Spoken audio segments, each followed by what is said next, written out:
So hey everyone, welcome back to another quick and very interesting tutorial. Where in this quick tutorial, I'm going to show you how you can get back your iPhone's default caller from Truecaller. For example, if you have installed the Truecaller, it might have switched to the default caller as of Truecaller.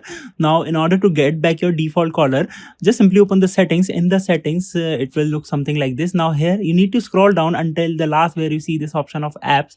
Just simply tap over here, and here in this default apps, just simply go over there. And here in the default apps, you're going to find this option that says calling. Just simply tap over there. Now here you're going to see currently it's set to phone. If you have some other calling apps, for example Truecaller, it might be shifted to that one. Now in order to get back your phone as your default caller, just simply tap on the phone yep, you're done. You have your caller back.